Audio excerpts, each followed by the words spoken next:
First line पे trace करना है, देन सेकंड लाइन पे हमें खुद से अलिफ लिखना है, अलिफ अलिफ, ठीक है, यहाँ तक। ओके, देन ये वाली बुक्स ओपन करें, आसान उर्दू पहला कायदा। अच्छा, तो ये क्या है? ये तो हमने अभी पढ़ा था। ये क्या है? किसी को पता है ये क्या है? अनार। ये क्या है? अनार, अलिफ से अनार। ये क्या है? ये तो एक नई चीज़ है, पहले तो हमने नहीं पढ़ी। किसी को पता है ये क्या है? किसी को पता है? और ये शुरू भी अलिफ से होती है, अलिफ से बनती है, अलिफ से अनार, अलिफ से अमरूद। ये अमरूद है, क्या है? अमरूद, अलिफ से अनार, अलिफ से अमरूद।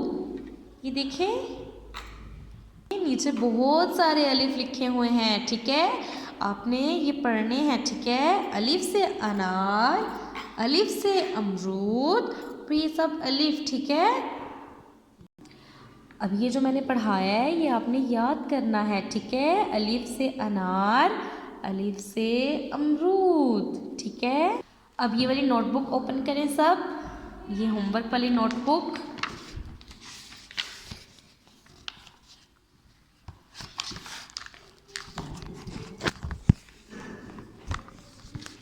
ठीक है, ये आपके घर का काम है, ठीक है। यहाँ पे आपने घर का काम मेंशन करना है, यहाँ पे तारीख लिखनी है,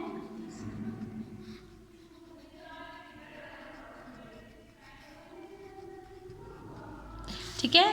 और यहाँ पे आपने हरूफ तहज्जी लिखनी है, अलिफ से शीन तक, ठीक है। यहाँ से स्टार्ट करनी है, पहले अलिफ लिखना है, उसके बाद अलिफ मदा लिखना है, ठीक है। अलिफ पहले आता है, अलिफ मदा बाद में आता है।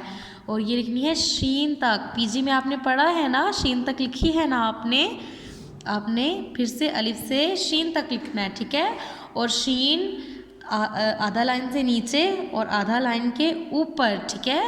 ये नहीं करना कि बिल्कुल लाइन से नीचे हो जाए या बिल्कुल लाइन के ऊपर हो जाए, ठीक है। ऐसे जीम, चे, हे, खे भी आधे लाइन से ऊपर, आधे लाइन से नीचे।